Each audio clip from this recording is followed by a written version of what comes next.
Hey gamers and YouTubers, and welcome to my review of Sonic 4 Episode 1.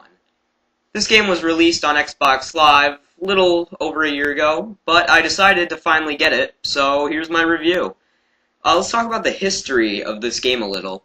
The history is, it's been about 16 years, 17 at this point, since the classic Sonics were released, and after all of the crybaby fans kept whining about not having a 2D game to play, Sega finally caved in and came up with this masterpiece, aka Project Needle Mouse.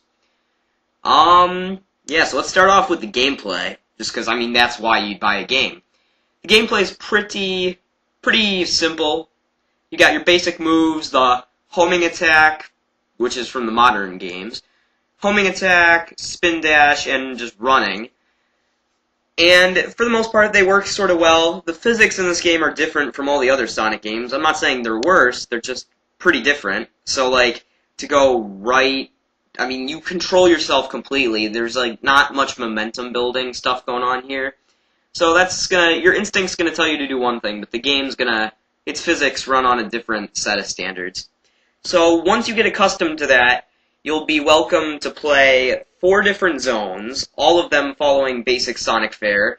You know, you've got your tropical resort zone, you've got your mad gear zone with all, like, the industrial level, you've got your casino zone, and then you've got your ruin zone, like this one. So you've got that. They all have their own special gimmicks, and all of the gimmicks of, like, past years' games that really defined them, they're all sort of combined into this game. Like, right here, this would be this zone's gimmick. There's also torches and water in this one, the infamous water levels. So that's, like, this zone's gimmick, like, and, like, Mad Gear Zone, this would have, like, steam pipes and pistons and stuff, and it compiles all of the fun little gimmicks we've grown used to over the years in our Sonic zones into a pretty small assortment of levels, but, you know what, it's awesome. So that's basic gameplay. You got 3 acts for every zone. And the 4th act is a boss fight, so I don't really consider that an act. But we'll get onto that once the boss fight stuff happens. Yeah, once we cover that. This game's got some pretty good speed going for it. There are tight platforming moments, and again, that's where the new physics this game runs on can be sort of trippy and upset fans. But, I mean, if you can just get used to it, there's lots of awesome speed and pretty good platforming. There are a few puzzles occasionally, but in all honesty, those just are not, yeah. So the boss fights are primarily rehashes, in a way, of classic Sonic 1 and 2 boss fights. But, on top of them being, like, remastered into the new graphics and physics and whatnot, there is also, after a few hits, the boss will go into pissy boss mode, which is pretty much, in my opinion, when the boss gets pissy. And once you've hit him enough, he'll start using a new attack that's new to this game. So it's really cool getting to see old bosses redone with new and more radical attacks. And yeah, all the boss fights are pretty much remakes of Sonic 1 and 2 bosses. But in all honesty, it's cool just to see them redone like this. Special stages are back from the Sonic 1 type special stages with, you know, spinning it around to get a Chaos Emerald. You need 50 rings by the end of the level to hop into the giant ring and go to these. So, yeah, these things are how you get Chaos Emeralds in the game, and they're extremely tough.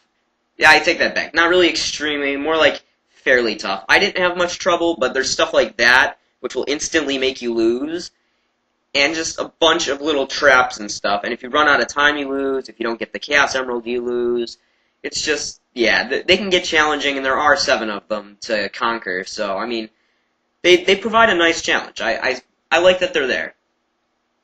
And once you get all 7 emeralds, Super Sonic! That's right, he returns in this game to play in any acts, except for boss fights, obviously, but he is ridiculously fun. He's invincible. He jumps higher than normal Sonic. He runs faster. His spin dash is actually helpful, unlike normal Sonics in this game. He's ridiculous. And my piece of advice is, I know he's supposed to just be a bonus, but he makes this game a lot more fun.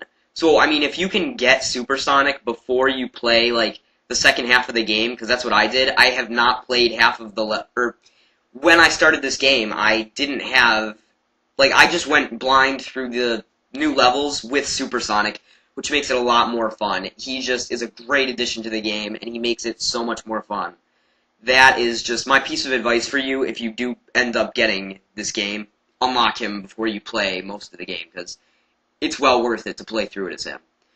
Overall, Sonic 4 Episode 1, in my opinion, gets 4.5 golden rings out of 5 for being a fun arcade game. It's sort of on the cheap side now. It's got a lot of good features, achievements, leaderboards, a fair amount of levels, cool remakes of stuff. Just it feels Sonic-y and 2D side-scrolly. I like it. It's fun. Supersonic's awesome. Never forget that. Special stages are a fun challenge, and overall, it's a pretty good start to going back to Sonic's roots. So, thank you for watching my review of Sonic 4 Episode 1. Be sure to comment, rate, and subscribe below. And once again, thanks for watching.